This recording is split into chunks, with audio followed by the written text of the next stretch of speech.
Hello students, today we shall continue the chapter Straight Lines of class 11th Mathematics. This is part 7. In this video lesson, we shall learn various forms of the equation of a line. किसी line की equation की जो different forms है उसके बारे में आज के इस वीडियो में हम सीखने वाले हैं। और ये डिफरेंट फॉर्म्स इसलिए इम्पोर्टेंट होती है क्योंकि जो पैरामीटर्स हमें दिए हुए होते हैं किसी भी लाइन की इक्वेशन लिखने के लिए वो अलग अलग तरह के दिए हुए होते हैं, और यदि हमें डिफरेंट फॉर्म्स आती है तो हम बहुत जल्दी आसानी से लाइन की इक्वेशन लिख सकते हैं। तो सबसे पहले हम पढ़ते हैं पॉइंट स्लोप फॉर्म के बारे में, और इसके बारे में आपने डिटेल में पिछले वीडियो में सीखा होगा।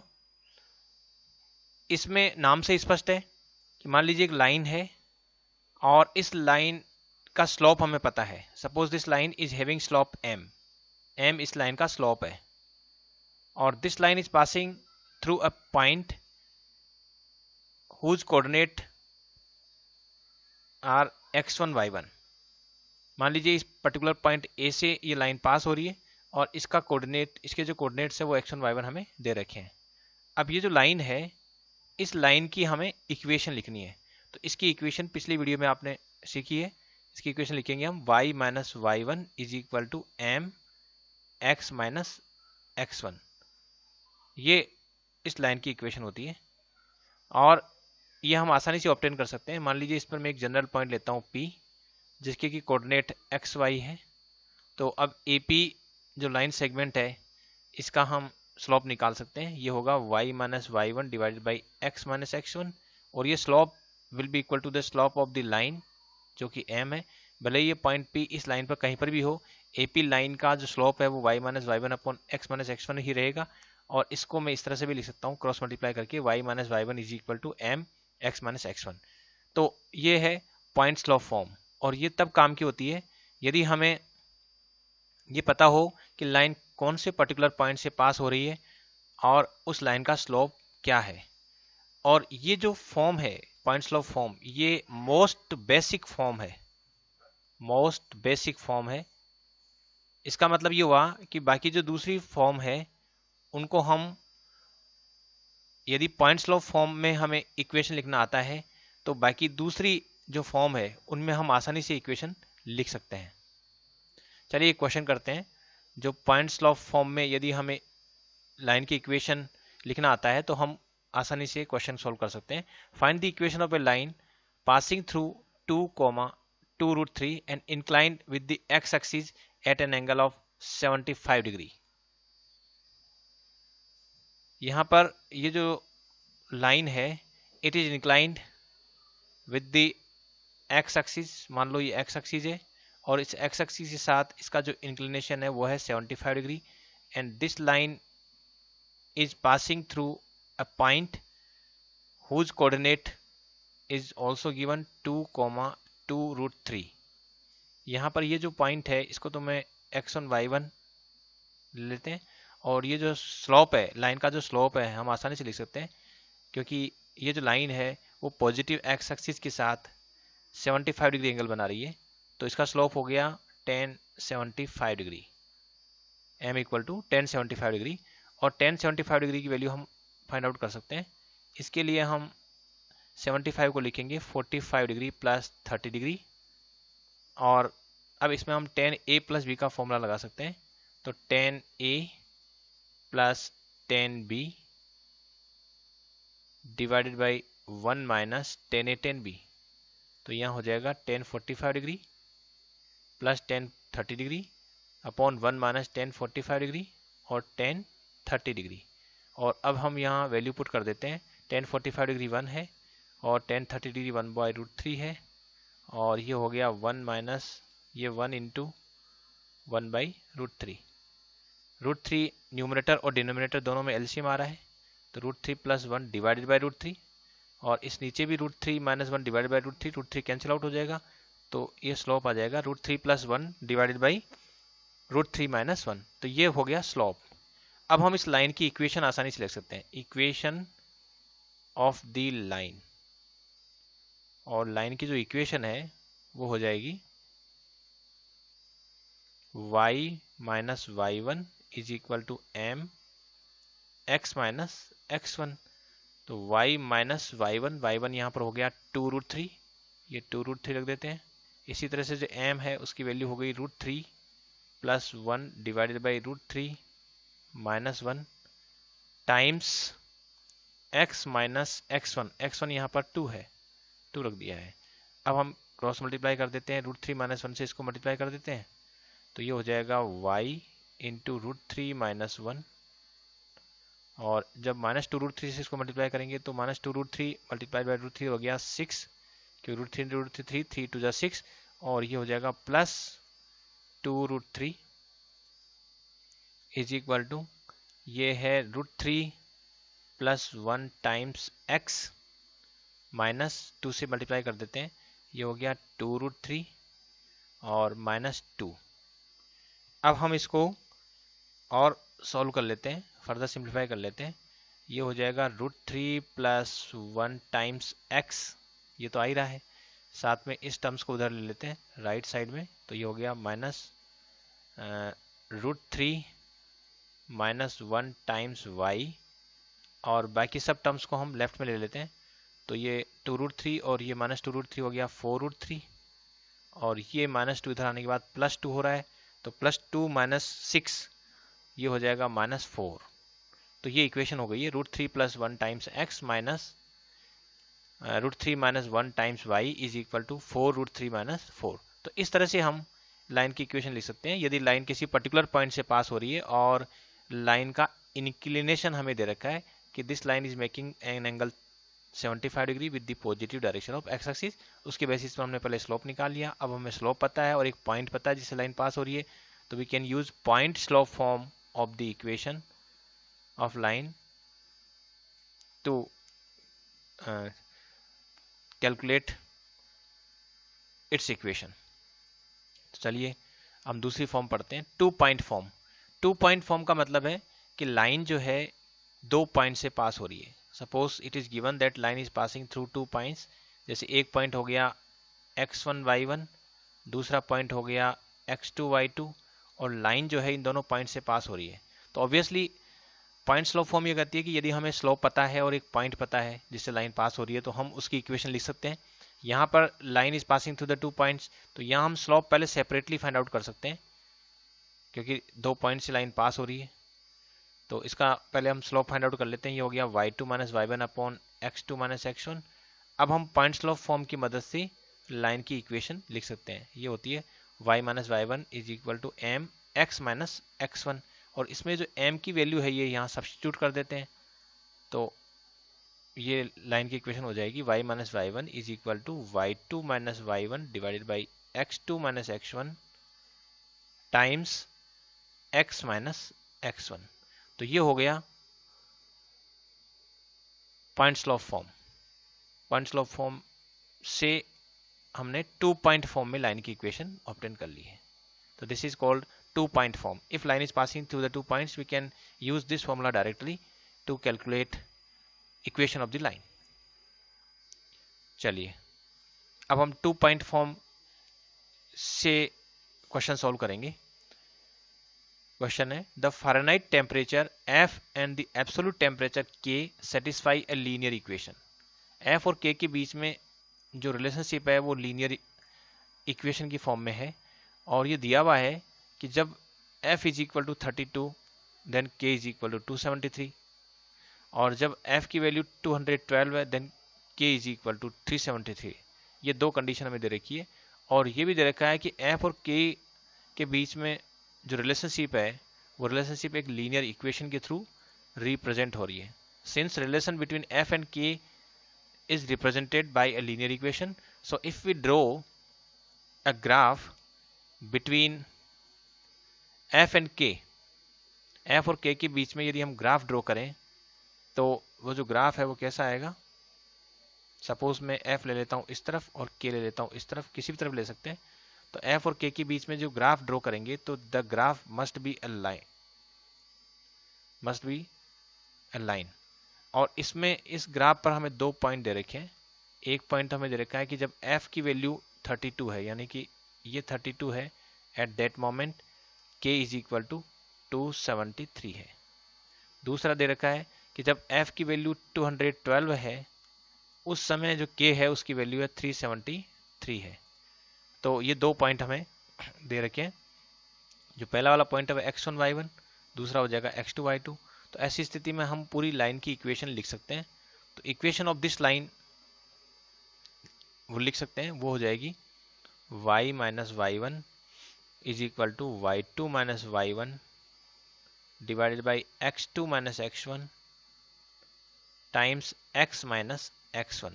यहाँ पर जो y है वो तो यहाँ पर k है, क्योंकि जो y एक्सिस है उसकी तरफ तो हमने ये लिया है टेम्परेचर, जो एब्सोल्यूट टेम्परेचर k है उसको लिया है, माइनस y1 इन दोनों में से किसी एक को ले सकते हैं। जैसे x1 y1 मान लो, इसको ले लेते हैं और इसको मैं x2 y2 कर देता हूँ। तो y1 यहाँ पर हो जाएगा 273 और इज इक्वल टू y2 कितना है, y2 यहाँ पर 373 है, तो 373 minus y1 273 divided by x2 minus x1। अब x2 है 212 है, माइनस x1 है 32, तो ये हो गया है टाइम्स x माइनस x1 यहाँ पर 32 है। x1 भी हमें पता है, इस x1 की जगह हम लिखेंगे, ये जो x है इस डायरेक्शन में x है तो ये f हो गया और ये हो गया f माइनस 32। तो ये हो चुका है। अब हम इसको सिंप्लीफाई कर लेते हैं, तो ये हो गया k minus 273 is equal to, ये हो रहा है 100 डिवाइडेड बाई 180, क्योंकि 212 में से 32 माइनस करेंगे तो 180 आएगा और ये हो रहा है f माइनस 32। यहाँ तक सोल्व हो गया है। अब इसको हम चाहें तो और सिंप्लीफाई कर सकते हैं। ये 0 से 0 कैंसिल आउट हो रहा है और ये कैंसिल आउट हो रहा है, 2 5 जा 10 और 2 9 जा 18। तो यहाँ हमारे पास जो रिलेशनशिप है वो ये आ चुकी है। यहाँ क्वेश्चन में पूछा है कि एक्सप्रेस के इन टर्म्स ऑफ एफ, तो ये के जो है इन टर्म्स ऑफ एफ हमने फाइंड आउट कर लिया। ये हो गया है 5/9 टाइम्स एफ माइनस 32 प्लस 273। तो ये रिलेशनशिप हो चुकी है। तो पहले क्वेश्चन का आंसर तो ये हो गया है कि के इन टर्म्स ऑफ एफ, ये हमने एक्सप्रेस कर दिया, तो एक आंसर ही हो गया। अब कह रहा है कि find the value of F when K is equal to 0, तो वो हम इससे करनी पड़ेगी। ये जो हमने अभी कैलकुलेट की है के इज इक्वल टू 5/9 लिख लेते हैं, K is equal to 5/9 times F minus 32 और था प्लस 273, ये है प्लस 273। अब इसमें when K is equal to 0 at that moment what will be the value of temperature in Fahrenheit scale, यानी एफ की वैल्यू पूछिए। तो के 0 रख देते हैं यहाँ पर, ये हो गया 5/9 एफ माइनस 32 प्लस 273। अब इसको हम फर्दर सॉल्व कर लेते हैं, तो ये हो जाएगा minus 273 is equal to 5/9 F minus 32। और अब हम इसको मल्टीप्लाई कर लेते हैं 9 से। तो 9 से इसको मल्टीप्लाई करते हैं, 9 3 जा 27, 2 9 7 जा 63, 63 और 2 65, 6 9 2 जा 18 और 6 24। तो ये हो गया माइनस 2457 डिवाइडेड बाई 5, यानी कि ये जो 9/5 है वो मैंने इस तरफ ले लिया लेफ्ट में, तो 9 से मल्टीप्लाई कर दिया और 5 से डिवाइड कर दिया और इधर लिख दिया f माइनस 32। अब हम इसको f माइनस 32 जो है वो हो जाएगा, 5 से इसको डिवाइड कर देते हैं, तो 5 से इसको डिवाइड करते हैं, तो ये हो जाएगा 5 4 जा 20, फिर 4 बचा, 5 9 जा 45, फिर 5 1 जा 5, फिर 5 4 जा 20, तो ये हो जाएगा माइनस 491.4। अब यहाँ से हम आसानी से f कैलकुलेट कर सकते हैं, f will be equal to 32 minus 491.4, और 491.4 है, उसमें से 32 को मैं माइनस करता हूँ, देखते हैं कितना आता है। ये हो गया 9 और यहाँ 8 माइनस 3 5 और यहाँ हो रहा है 4, और सिंस लार्जर जो न्यूमेरिकली लार्जर नंबर है 491.4, तो फाइनल रिजल्ट में नेगेटिव सिंबल आएगा। तो f will be equal to minus 459.4 2.4. तो when temperature in Kelvin scale is 0 at that moment, at the Fahrenheit scale temperature will be equal to minus 459.4 degree Fahrenheit, इतना temperature होगा। तो इस तरह से हम जो है 2 पॉइंट फॉर्म की मदद से प्रॉब्लम सॉल्व कर सकते हैं। यहाँ ये दे रखा था कि एफ और के के बीच में जो रिलेशनशिप है वो एक लीनियर इक्वेशन को फॉलो करती है। तो लीनियर इक्वेशन को फॉलो करती है, तो ये जो भी हमें दे रखी है वैल्यूज़, ये इनको हम पॉइंट के रूप में उस लाइन पर रिप्रेजेंट कर सकते हैं।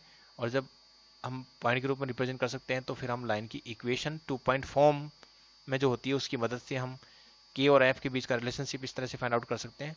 और फिर के की वैल्यू जब 0 है उस समय हम एफ की वैल्यू कितनी है वो भी हम आसानी से फाइंड आउट कर सकते हैं। चलिए एक और क्वेश्चन सोल्व करते हैं। The vertices of triangle P Q R 2,1 -2,3 and 4,5। इस ट्राइंगल को बना लेते हैं। मान लीजिए ट्राइंगल मैंने बनाया, एक तो पॉइंट P है, इसके कोऑर्डिनेट है 2,1, दूसरा पॉइंट Q है, इसके कोऑर्डिनेट है -2,3, तीसरा पॉइंट है R, इसके कोऑर्डिनेट है 4,5।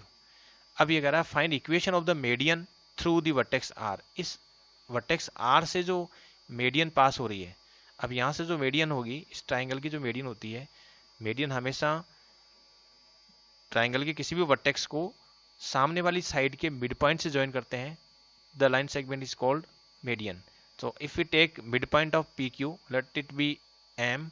If we join this midpoint to the opposite vertex R, then this is called a median. This is called a median. और हमें इस median की जो equation find out करनी है, एक तरह से we have to find out the equation of a line which is passing through this median.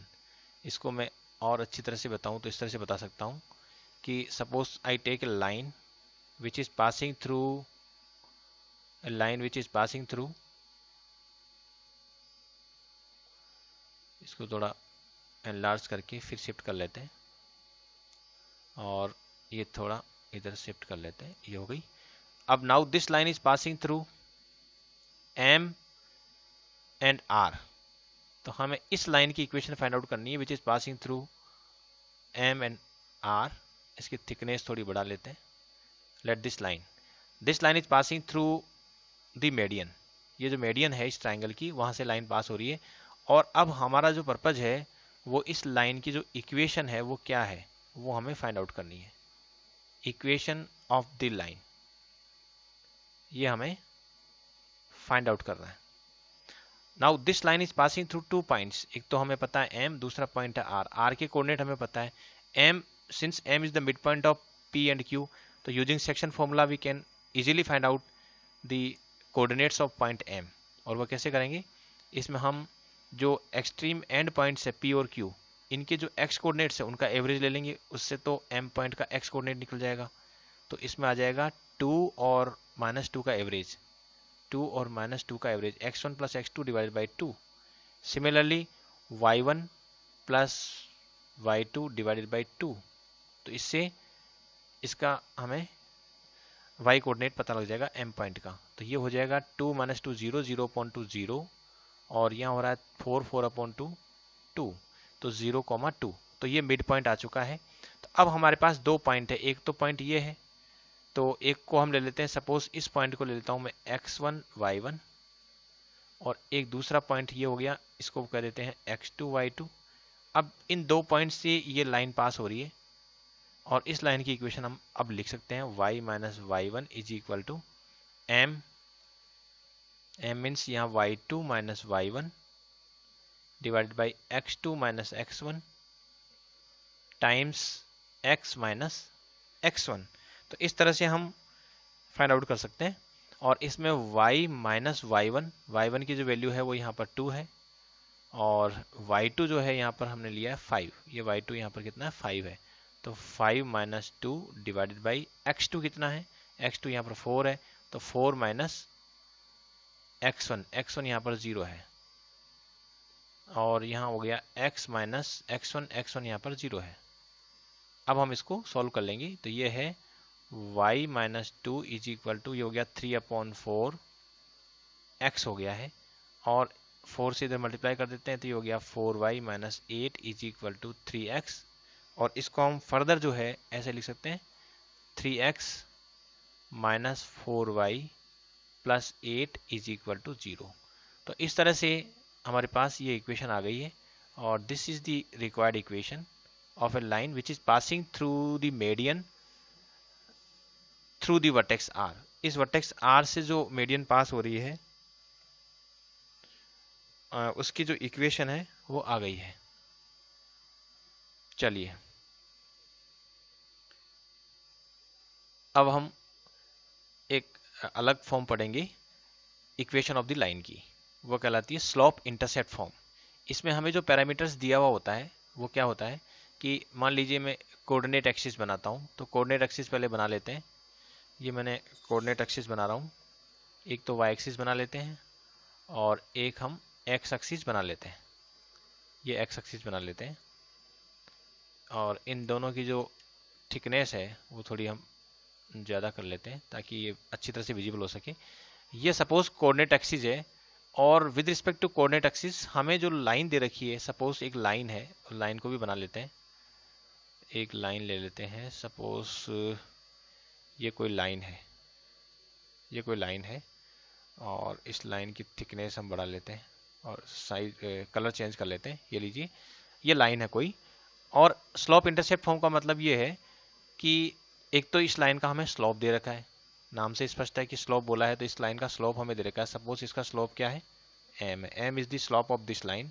दूसरा इंटरसेप्ट दे रखा है। इंटरसेप्ट का मतलब ये है कि ये जो x एक्सिस और y एक्सिस है, उन x एक्सिस y एक्सिस पर ये जो लाइन है वो जो कट लगा रही है वो कितना है। जैसे ओरिजिन से लेकर ये लाइन जहाँ कट लगा रही है, सपोज y एक्सिस की बात करें तो y एक्सिस पर ये यहाँ कट लगा रही है, इस पॉइंट A पर कट लगा रही है, तो ये जो O से A तक की जो डिस्टेंस है दिस इज कॉल्ड इंटरसेप्ट। और ये डिस्टेंस नहीं actually, if this line is making cut in on the negative y axis then this intercept will be negative. तो यहाँ से यहाँ तक की जो डिस्टेंस है ये, late us suppose it is c, तो this is called y intercept. तो ये जो लाइन है ये y एक्सिस पर जहाँ कट लगा रही है, जिस पॉइंट से पास हो रही है, उस पॉइंट की ओरिजिन से जो डिस्टेंस है वो यहाँ पर c है, और ये जो है उसको नेगेटिव पॉजिटिव होगी अकॉर्डिंगली। अगर ये पॉजिटिव y एक्सिस पे कट लगा रही है तो ये पॉजिटिव होगा c, अगर ये नेगेटिव एक्सिस पे कट लगा रही है नेगेटिव y एक्सिस पर तो ये c की वैल्यू नेगेटिव होगी। तो यहाँ y इंटरसेप्ट सपोज ये है, और सपोज इट इज गिवन, और ये भी दे रखा है कि इस लाइन का जो स्लोप है वो कितना है, दिस इज ऑल्सो गिवन। तो ये दो चीज़ें हमें दे रखी है। तो कभी कभी ये सुविधा होती है जब हमें पता हो कि लाइन y एक्सिस पर कहाँ कट लगा रही है, कौन से पॉइंट्स का इंटरसेप्ट कितना बना रही है y एक्सिस पे, दूसरा उस लाइन का स्लोप कितना है। तो ऐसी स्थिति में हम इमीडिएटली चाहते हैं कि उस लाइन की इक्वेशन क्या है वो लिखना चाहते हैं। तो अब इसको हम आसानी से लिख सकते हैं। देखिए अगर ये y एक्सिस पर यहाँ कट लगा रही है तो इस पॉइंट A की कोऑर्डिनेट हम लिख सकते हैं, क्योंकि ये जो पॉइंट A है वो हम आसानी से लिख सकते हैं, क्योंकि इसका x कोऑर्डिनेट तो 0 रहेगा क्योंकि y एक्सिस पर है, और जो y कोऑर्डिनेट है वो यहाँ से यहाँ तक की डिस्टेंस यानी कि c कहलाएगा। तो 0, c is the coordinate of this point A through which this line is passing, और इस लाइन का स्लोप हमें पता है। तो हम पॉइंट स्लोप फॉर्म से लाइन की इक्वेशन आसानी से लिख सकते हैं, y minus y1 is equal to m x minus x1।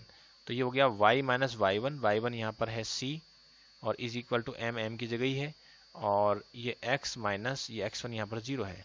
इसको यदि मैं सॉल्व करता हूँ तो बहुत ही ये सिंपल फॉर्म ले लेती है, y is equal to M x plus c. तो ये कहलाती है slope intercept form if y intercept c is given.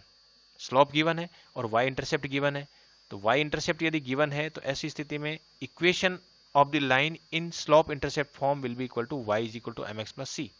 लेकिन मान लीजिए एक दूसरी लाइन और बना लेते हैं, एक और लाइन बना लेते हैं, और लाइन जो है वो x एक्सिस को कट कर रही है। अब की बार हम जो लाइन बनाएंगे वो line late us suppose it is,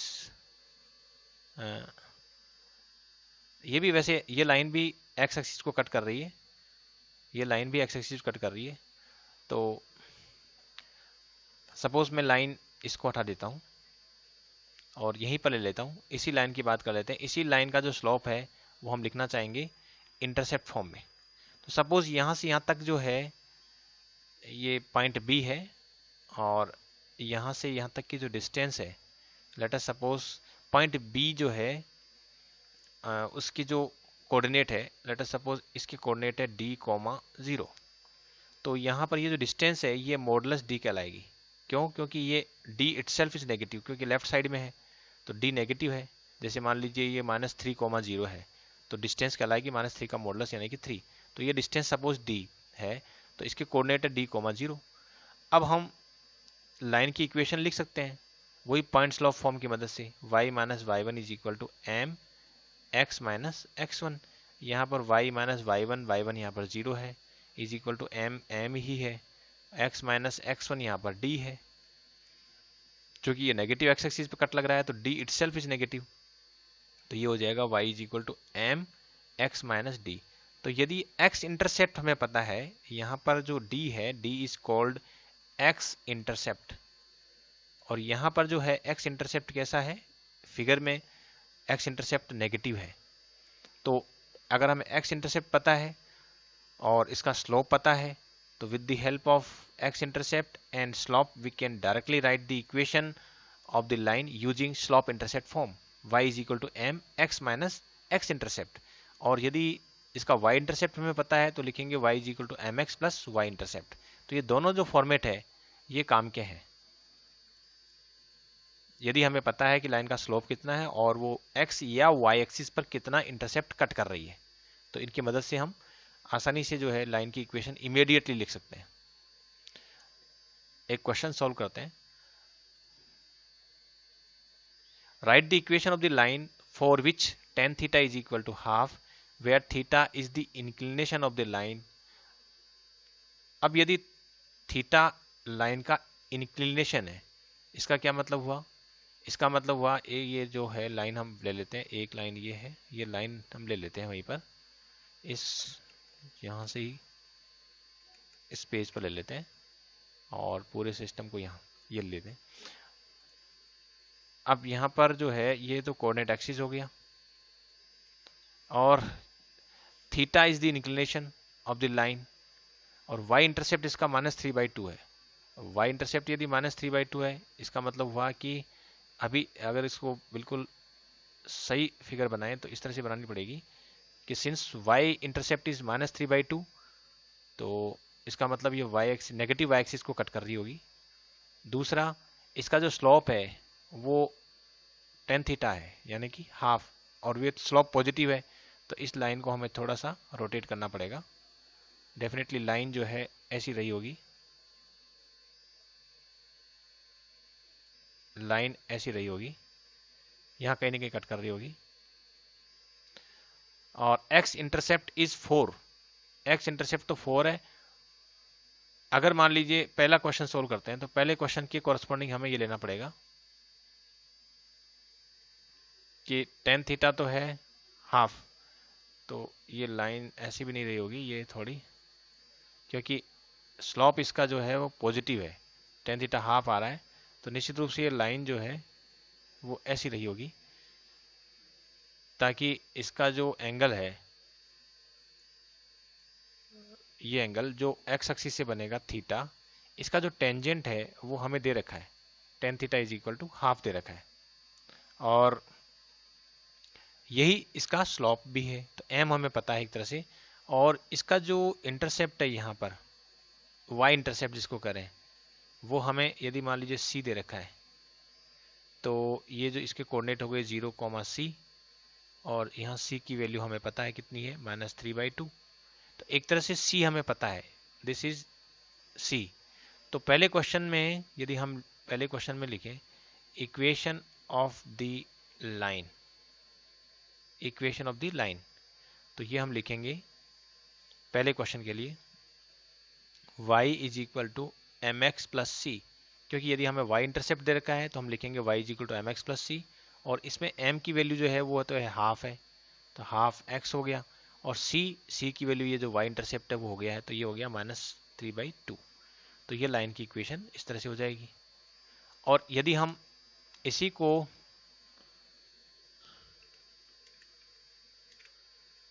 को जो है, ये तो फर्स्ट पार्ट था, अब हम सेकंड करते हैं। अब इसी को हम सेकंड कर देते हैं, ये लीजिए second equation of the line, और उसमें जो है एक्स इंटरसेप्ट हमें पता है, तो दूसरा पार्ट हम कर रहे हैं तो उसमें हम इसको हटा देते हैं, ये कंप्लीट रिमूव कर देते हैं, क्योंकि हमें अब एक्स इंटरसेप्ट पर फोकस होना है, इसको पूरा हटा देते हैं। और this time we know X intercept, यानी यहाँ से यहाँ तक का जो इंटरसेप्ट है this is given, it is equal to 4, यानी यहाँ से यहाँ तक का जो इंटरसेप्ट है डी, अब की बार डी पॉजिटिव ही है क्योंकि राइट साइड में है, डी इक्वल टू 4 दे रखा है इंटरसेप्ट। तो इस पॉइंट के जो कोऑर्डिनेट है वो हो गए 4,0, या यूँ कह सकते हैं d,0। लेकिन उस समय हम लाइन की इक्वेशन क्या लिखेंगे, लाइन की इक्वेशन हम लिखेंगे सेकेंड वाले केस में, वो हो जाएगी y is equal to M x minus D. If we know X intercept, अगर हमें एक्स इंटरसेप्ट पता है तो हम लाइन की इक्वेशन लिखेंगे y is equal to M x minus D, और y is equal to M तो उतना ही है हाफ, और यहाँ लिखेंगे x माइनस डी, डी की वैल्यू है 4। तो इस तरह से हम लाइन की इक्वेशन लिख सकते हैं। तो हमने दो किए, एक तो ये किया था जिसमें y इंटरसेप्ट हमें दे रखा है -3/2, तो y इंटरसेप्ट यदि -3/2 दे रखा है तो उस समय तो लिखेंगे हम y equal to M x plus c, उसमें c की वैल्यू -3/2 रख देंगे, m की वैल्यू हाफ है ही क्योंकि इंक्लिनेशन दे रखा है तो tan थीटा स्लोप ही हुआ, तो इस तरह से हम निकाल सकते हैं। और दूसरी कंडीशन में हमने क्या किया, जब x इंटरसेप्ट दे रखा है तो हम लाइन की इक्वेशन लिखेंगे y is equal to M x minus D, और उसमें m की वैल्यू हाफ और d की वैल्यू यहाँ पर 4 रख देंगे क्योंकि x इंटरसेप्ट 4 दे रखा है। तो x इंटरसेप्ट या y इंटरसेप्ट नेगेटिव या पॉजिटिव हो सकता है, it depends line coordinate axis को कहाँ पर कट कर रही है। यदि पॉजिटिव एक्सिस को कट करती है तो इंटरसेप्ट पॉजिटिव होगा, और अगर नेगेटिव एक्सिस को कट करती है, जैसे यहाँ पर नेगेटिव वाई एक्सिस को कट कर रही है, तो यहाँ पर स्लॉप वाई इंटरसेप्ट क्या है, नेगेटिव है। तो लेकिन स्लॉप अगर इंटरसेप्ट हमें दे रखा है, कोई भी इंटरसेप्ट एक्स या वाई इंटरसेप्ट, और स्लॉप दे रखा है, तो with the help of slope intercept form we can directly write the equation of line. इसलिए डिफरेंट फॉर्म्स हमारे काम की होती है कि जो पैरामीटर्स हमें दे रखे होते हैं उनसे हम डायरेक्टली किस तरह से लाइन की इक्वेशन लिखें। अब यहाँ पर हम देखते हैं, इसमें भी हम एक कोऑर्डिनेट एक्सिस ले लेते हैं, यहाँ पर हमारे पास है, यहाँ से कोऑर्डिनेट एक्सिस में ले लेता हूँ, लाइन भी मैं ले लेता हूँ, चलिए लाइन यहाँ ले लेते हैं इसको थोड़ा, और लाइन को सपोज इन जनरल जो है लाइन हम इस तरह से करते हैं, ये लाइन है, और बहुत सिंपलेस्ट फॉर्म में ले लेते हैं, सपोज दिस लाइन, ये वाला लाइन है,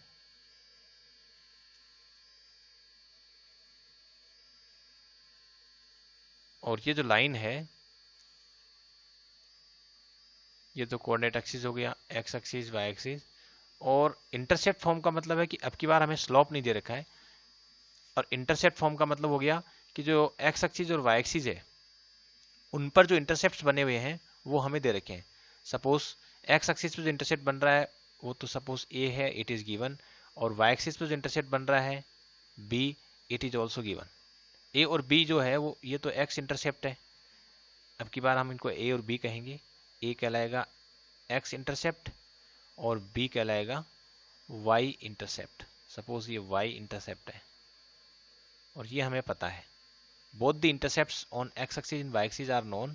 तो ऐसी स्थिति में हम लाइन की इक्वेशन किस तरह से लिखेंगे वो भी हम आसानी से लिख सकते हैं। कैसे, जैसे सपोज इस पॉइंट के कोऑर्डिनेट हम आसानी से लिख सकते हैं, क्योंकि ये पॉइंट जो है एक्स एक्सिस पर है इसलिए इसका वाई कोऑर्डिनेट तो 0 होगा, और ये पॉइंट ओरिजिन से ए डिस्टेंस अवे है तो ए कोमा 0 इसके कोऑर्डिनेट हो गए। सिमिलरली जो बी पॉइंट है इसके कोऑर्डिनेट हम लिख सकते हैं 0 कोमा बी।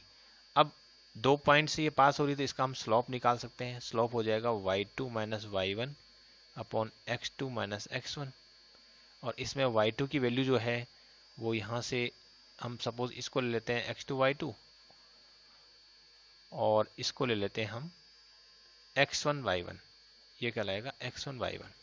ठीक है, तो अब y2 हो गया यहाँ पर अकॉर्डिंगली b माइनस y1 यहाँ पर 0 है, और अपॉन x2 यहाँ पर 0 है, और ये हो गया a, तो ये हो गया माइनस b बाई ए।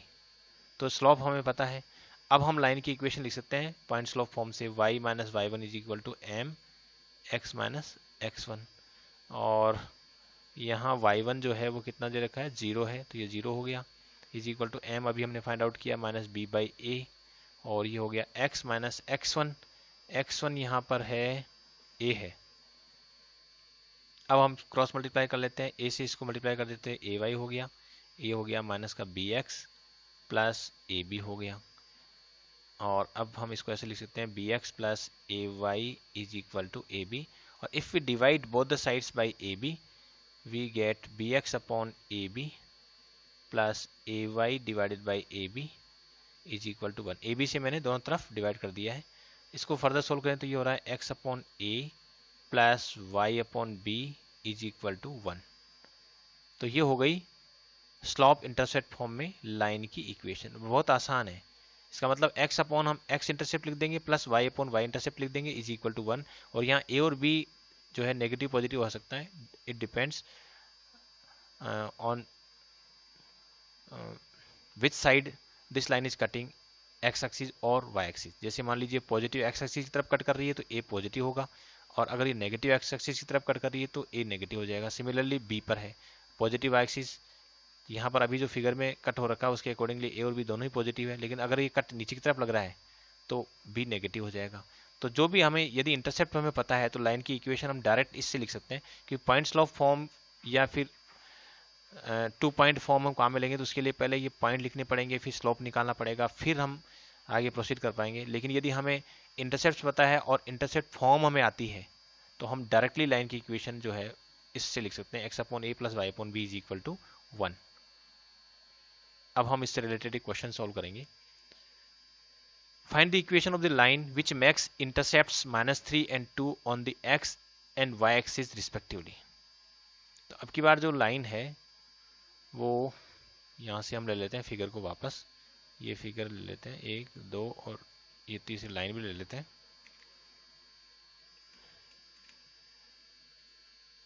और इसमें ये कह रहा है कि जो लाइन है वो एक्स एक्सिस पर -3 इंटरसेप्ट बना रही है और वाई एक्सिस पर जो है वो इंटरसेप्ट 2 बना रही है। तो देखिए अब जो फिगर बनी है उसके अकॉर्डिंगली, क्योंकि एक्स एक्सिस पर जो इंटरसेप्ट है वो तो नेगेटिव है, तो यहाँ नेगेटिव बिल्कुल नेगेटिव है। यहाँ पर जो ये इंटरसेप्ट दिख रहा है दिस इंटरसेप्ट इज नेगेटिव -3, और इधर जो इंटरसेप्ट बन रहा है वो 2 है, ये 2 है, तो इधर 2 है और इधर डिस्टेंस क्या हो गई -3 का मॉडुलस हो गई। ये जो पॉइंट है इसके कोऑर्डिनेट हम लिख सकते हैं, इसके कोऑर्डिनेट हम लिख सकते हैं, लेकिन हमें लिखना ही नहीं है। हमें इंटरसेप्ट पता है कि एक तो एक्स एक्सिस पर तो -3 है, तो ये -3 तो एक्स एक्सिस पर इंटरसेप्ट है इसलिए ए का काम करेगा, और ये वाई एक्सिस पर इंटरसेप्ट है इसको हम बी कहेंगे। तो equation of the line we can directly write, और वो क्या है x upon a plus y upon b is equal to 1। ये इक्वेशन ऑफ लाइन हो गई। इसमें हम x इंटरसेप्ट यानी -3 रख देंगे और y इंटरसेप्ट है वो भी रख देंगे 2। यहाँ पर x इंटरसेप्ट नेगेटिव है क्योंकि ये नेगेटिव x एक्सिस की तरफ कट कर रहा है, और y इंटरसेप्ट यहाँ पॉजिटिव है क्योंकि ये पॉजिटिव y एक्सिस की तरफ कट हो रहा है इज इक्वल टू 1। अब चाहे तो इसको सिंप्लीफाई कर लें, अदरवाइज ये भी सही है, इसको हम सिंप्लीफाई कर लेते हैं। ये हो गया 2x minus 3y is equal to -6, 2x plus 3y 2x minus 3y is equal to -6 LCM लेके हम ऐसा इसको सॉल्व कर सकते हैं। और फर्दर सॉल्व करते हैं तो ये हो जाएगा 2x minus 3y plus 6 is equal to 0। तो ये हो गई इक्वेशन ऑफ द लाइन, आसानी से हमने लिख दी यदि हमें इंटरसेप्ट फॉर्म आती है। तो हम चाहें तो इसको पॉइंट स्लॉप फॉर्म की मदद से भी कर सकते हैं, बस उसमें हमें ध्यान रखना पड़ेगा कि ये कौन से 2 पॉइंट से पास हो रही है पहले वो पता लगा लें, फिर इसका स्लोप निकाल लें। पॉइंट पता है तो हम वैसे भी कर सकते हैं, लेकिन जो स्लोप इंटरसेप्ट फॉर्म, ये जो इंटरसेप्ट फॉर्म है ये ज़्यादा काम की है इस पर्टिकुलर सिचुएशन में। यदि हमें एक्स और वाई इंटरसेप्ट दोनों दे रखे हैं तो हम ये तरीका अपनाएंगे और आसानी से जल्दी जो है हम इक्वेशन ऑफ द लाइन लिख पाएंगे। इसीलिए हम different forms of the equation of line पढ़ते हैं। अब हम पढ़ेंगे नॉर्मल फॉर्म क्या होती है। नॉर्मल फॉर्म में क्या होता है कि पहले की तरह हम कोऑर्डिनेट एक्सिस ले लेते हैं। सपोज ये कोऑर्डिनेट एक्सिस लिया मैंने और ये ले लिया, ये कोऑर्डिनेट एक्सिस है,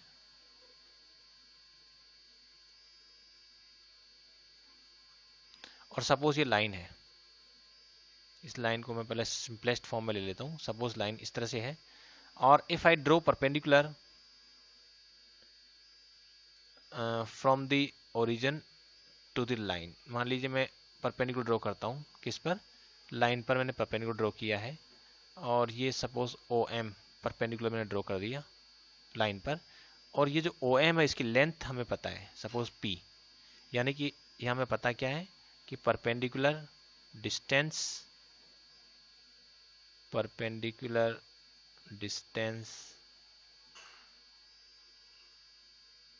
of the line from the origin.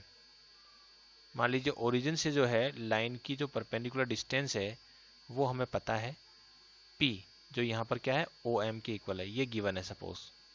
एक तो ये गिवन है कि लाइन जो है ओरिजिन से कितनी दूरी पर है, इसका मतलब ये हुआ कि लाइन जो है ओरिजिन से कितनी दूरी पर है ये हमें पता है। दूसरा ये पता है कि ये जो परपेंडिकुलर ओ एम है this is making some angle, let us suppose it this angle is omega, और ये ओमेगा एंगल हमें पता है सपोज, यानी कि ओमेगा भी नॉन है, और omega is the angle made by the perpendicular with the positive direction of x axis, तो ये भी सपोज नॉन है, ये भी गिवन है। तो ये दो चीजें अगर गिवन है तो क्या हम लाइन की इक्वेशन लिख सकते हैं? तो बड़ा टिपिकल सिचुएशन हो गई। This is called normal form. Normal form का मतलब हुआ कि लाइन की इक्वेशन उस कंडीशन में जब लाइन की ओरिजिन से डिस्टेंस कितनी है वो हमें पता है, दूसरा वो जो परपेंडिकुलर ड्रॉ किया लाइन पर वो परपेंडिकुलर पॉजिटिव एक्स एक्सिस से कितना एंगल बना रहा है, यानी ओमेगा कितना है वो हमें पता है, तो हम लाइन की इक्वेशन लिखना चाहते हैं। अब इसके लिए हम पॉइंट्स लॉ ऑफ फॉर्म की मदद से नॉर्मल फॉर्म को डेवलप करेंगे। पॉइंट्स लॉ ऑफ फॉर्म में हमें क्या करना होता है, एक तो हमें ढूंढना होता है कि जो लाइन है उस पर एक पॉइंट के कोऑर्डिनेट क्या है, दूसरा हमें ये ढूंढना पड़ेगा कि जो लाइन है उसका स्लोप कितना है। तो पॉइंट्स लॉ ऑफ फॉर्म से हम आसानी से इस लाइन की इक्वेशन लिख सकते हैं। तो अब हम पहले स्लोप ढूंढते हैं।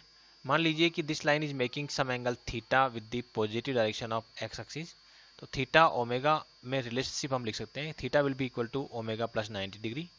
थीटा को मैं लिख सकता हूँ कि थीटा क्या है 90 डिग्री प्लस ओमेगा ही है, क्योंकि this is the exterior angle in this triangle, और exterior angle will be equal to the sum of these two angles, तो 90 डिग्री प्लस अल्फा। यहाँ से मैं टेन थीटा कैलकुलेट कर सकता हूँ, tan theta will be equal to tan of 90 degree plus omega, और अब इसमें टेन थीटा ही स्लोप है तो m इज इक्वल टू कितना हो गया यहाँ से माइनस कोट ओमेगा, ये तो हो गया स्लोप ऑफ द लाइन। तो लाइन का स्लोप जो नॉन हमें जो एंगल पता था ओमेगा उसकी टर्म्स में हमने स्लोप निकाल लिया है। दूसरा जो है हमें फाइंड आउट करना पड़ेगा कि ये जो लाइन है किसी पर्टिकुलर पॉइंट से पास हो रही है उसके कोऑर्डिनेट क्या है। तो सपोज ये जो पॉइंट है इस पॉइंट को हम ले लेते हैं, और इस पॉइंट के क्या कोऑर्डिनेट हम लिख सकते हैं इस ट्राइंगल में, जब एंगल पता है और ये साइड पता है। तो लेट अस सपोज यहाँ से यहाँ तक की जो डिस्टेंस है वो सपोज ए है, तो इसके कोऑर्डिनेट हो जाएंगे a कोमा 0, यानी x इंटरसेप्ट यदि a है तो क्या a जो है वो यहाँ से यहाँ तक की डिस्टेंस हो गई। अब a और p और ओमेगा में रिलेशनशिप हम लिख सकते हैं, हम लिख सकते हैं कि जो p अपॉन p तो यहाँ पर बेस हो गया और ये हाइपोटेन्यूज हो रहा है इस ट्राइंगल में। अगर ओमेगा के रेफरेंस में हम बात करें, ओमेगा के रेफरेंस में बात करें तो ये हो गया हाइपोटेन्यूज, क्योंकि 90 डिग्री की अपोजिट साइड हो गई हाइपोटेन्यूज, और ये एडजेसेंट साइड है p, तो ये बेस हो गया है। तो base upon hypotenuse will be equal to cos omega.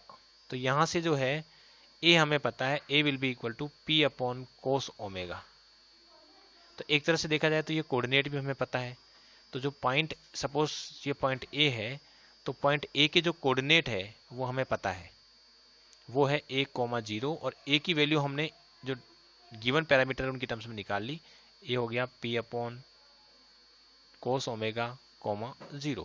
अब इस लाइन की इक्वेशन हम आसानी से लिख सकते हैं, क्योंकि हमें पता है इस लाइन का स्लोप कितना है माइनस कोट ओमेगा है, और ये लाइन जो है ये इस पॉइंट से पास हो रही है p upon cos omega comma 0।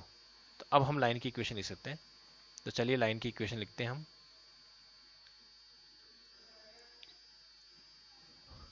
यहाँ जो सिचुएशन है उसको हम पहले ये सब चीज़ ले लेते हैं, यहाँ से यहाँ तक का जो पार्ट है वो हम नेक्स्ट पेज पर ले लेते हैं।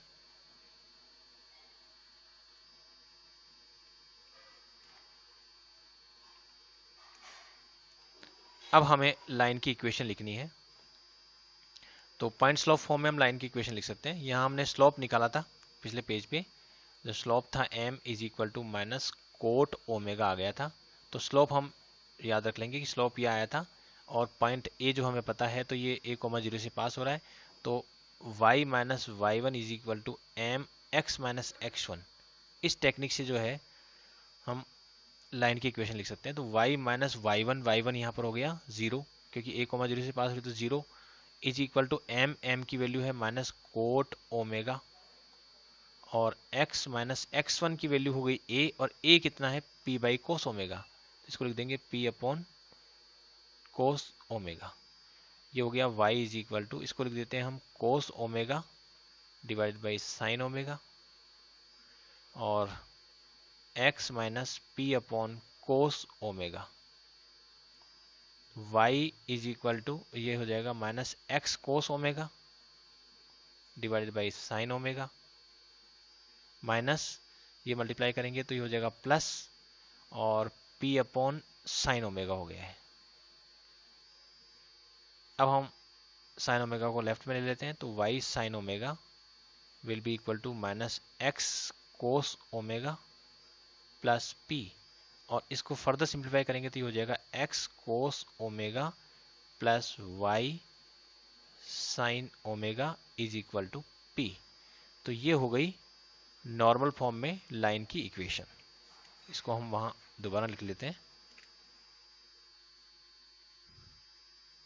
ये देखिए, तो नॉर्मल फॉर्म में लाइन की इक्वेशन हो गई है x cos omega plus y sine omega is equal to p। इसमें हमें क्या क्या गिवन था? एक तो हमें पता था कि जो लाइन है वो ओरिजिन से कितनी डिस्टेंस पर है, यानी कि हमें p पता होता, एक तो p मालूम है। दूसरा हमें पता है कि जो परपेंडिकुलर हमने ड्रॉप किया है लाइन पर, वो perpendicular positive direction of x axis से कितना एंगल बना रहा है, यानी ओमेगा हमें पता है। तो p और ओमेगा की टर्म्स में हम लाइन की इक्वेशन लिख सकते हैं। वो हो गई x cos omega plus y sine omega is equal to p। तो यदि हमें ये दो पैरामीटर पता है p और ओमेगा, तो हम उनकी टर्म्स में लाइन की इक्वेशन डायरेक्टली लिख सकते हैं, x cos omega plus y sine omega is equal to p।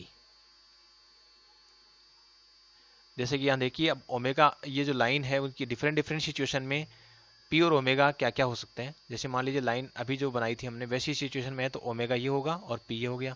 Similarly यदि लाइन जो है वो इस तरह से बनी हुई है, इस ओरिएंटेशन में है, तो p तो ये परपेंडिकुलर डिस्टेंस हो गई, और ओमेगा जो है इस परपेंडिकुलर जो है वो positive direction of x axis जो एंगल बना रहा है वो हो गया। तो यहाँ ओमेगा जो है वो ऑब्ट्यूस एंगल हो गया।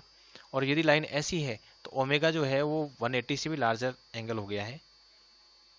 180 और 270 डिग्री के बीच में ये एंगल हो जाएगा ओमेगा, क्योंकि परपेंडिकुलर जो है वो positive direction of x axis जो एंगल बना रहा है वो ओमेगा होगा। और यदि लाइन मान लो इस तरफ से है, इस तरह से ओरिएंटेशन में है, तो ऐसी स्थिति में ओमेगा जो है और लार्जर हो जाएगा, वो 270 डिग्री से भी लार्जर हो जाएगा, जैसा कि आप यहाँ देख रहे हैं। तो अलग अलग सिचुएशन में ओमेगा क्या हो सकता है वो आप यहाँ देख रहे हैं। और परपेंडिकुलर डिस्टेंस तो हम ओरिजिन से हम डायरेक्ट परपेंडिकुलर ड्रॉप कर सकेंगे, वो हो जाएगी। तो ये हुई नॉर्मल फॉर्म। तो नॉर्मल फॉर्म में हम लाइन की इक्वेशन इसलिए सीखते हैं क्योंकि हमें ये पता लगाना होता है कि लाइन ओरिजिन से कितनी डिस्टेंस पर है, तो हम नॉर्मल फॉर्म से डायरेक्टली पता लगा सकते हैं, क्योंकि इसमें x cos omega plus y sine omega is equal to p की फॉर्मेट में लिखा हुआ है। तो जो पी है वो ओरिजिन से उस लाइन की डायरेक्ट डिस्टेंस को बता रहा है, और परपेंडिकुलर पॉजिटिव एक्स एक्सिस से कितना एंगल बना रहा है वो भी हमें पता लग रहा है। तो इसलिए नॉर्मल फॉर्म भी बहुत बार काम की होती है।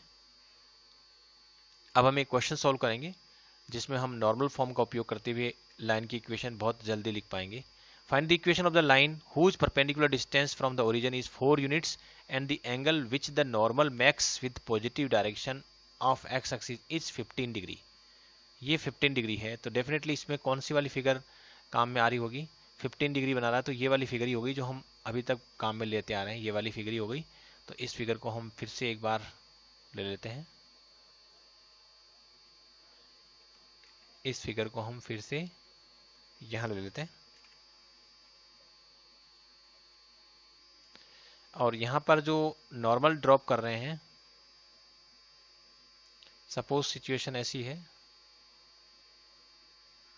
कि ये लाइन काफ़ी स्टीप है, इस तरह से है, और ये जितनी ज़्यादा स्टीप होगी, ये लाइन जितनी ज़्यादा स्टीप होगी ये वाली, उतना ही ये संभावना बनती है कि यदि मैं यहाँ से परपेंडिकुलर ड्रॉप करूँगा, देखिए मैं परपेंडिकुलर ड्रॉप करता हूँ, एक लाइन सेगमेंट जो यहाँ से ड्रॉ करेंगे, यहाँ पर यहाँ तक जो लाइन सेगमेंट ड्रॉ करेंगे, इसकी थिकनेस बढ़ा लेते हैं ताकि अच्छी तरह से ये विजिबल हो जाए। ये हो गया, और इसको थोड़ा सा और एनलार्ज कर देते हैं, ये हो गया। अब ये जो लाइन सेगमेंट मैंने बनाया है, ये थोड़ा ऐसा करते हैं, लाइन को थोड़ा दूर कर देते हैं और इस लाइन सेगमेंट को भी थोड़ा विस्तार दे देते हैं ताकि अच्छी तरह से विजिबल हो जाए। अब ये जो लाइन है, this line is making some angle, ये जो लाइन है, इस लाइन पर जो परपेंडिकुलर हमने ड्रॉप किया है ओरिजिन से, उसकी डिस्टेंस तो 4 यूनिट है, यानी यहाँ से यहाँ तक की डिस्टेंस तो 4 है। और the angle which the normal, ये जो नॉर्मल है, इसको परपेंडिकुलर को हम नॉर्मल कहते हैं, तो normal max with positive direction of x axis, वो है 15 डिग्री, यानी ये जो एंगल है वो कितना है, 15 डिग्री है। तो ये ओमेगा का काम कर रहा है। अब जो लाइन की इक्वेशन पूछी, तो equation of the line normal form यदि हमें आती है तो हम equation of the line directly लिख सकते हैं, वो होगी x cos omega plus y sine omega is equal to p, और इसमें सारी वैल्यू सब्स्टिट्यूट कर देंगे। ये हो गया x cos 15 degree plus y sine 15 degree is equal to p. P की वैल्यू यहाँ पर 4 दे रखी है। अब हालांकि ये इक्वेशन ऑफ द लाइन हो चुकी है, लेकिन हम चाहें तो कोस 15 डिग्री और साइन 15 डिग्री की वैल्यू निकाल करके इसमें सब्स्टिट्यूट कर सकते हैं। और कोस 15 डिग्री की जो वैल्यू है वो हम कैसे निकालेंगे, इसके लिए लिखेंगे हम 15 डिग्री को लिखेंगे 45 डिग्री माइनस 30 डिग्री, और इसमें लगाएंगे कोस ए माइनस बी का फॉर्मूला, कोस ए माइनस बी यानी कोस ए कोस बी प्लस साइन ए साइन बी। तो ये हो जाएगा कोस 45 degree cos 30 degree plus sign 45 degree और साइन 30 डिग्री। और इसमें यदि हम वैल्यू सब्स्टिट्यूट करते हैं तो कोस 45 हो गया 1/√2, कोस 30 हो गया √3/2 प्लस साइन 45 1/√2 और साइन 30 डिग्री हाफ हो रहा है। इसको सही सोल्व कर लें तो ये होगा √3 + 1 / 2। इसी तरह से साइन 15 डिग्री है, वो हो जाएगा sine of 45 degree minus 30 degree. तो ये हो जाएगा साइन ए कोस बी, यानी sine 45 degree cos 30 degree minus cos 45 degree और साइन 30 डिग्री।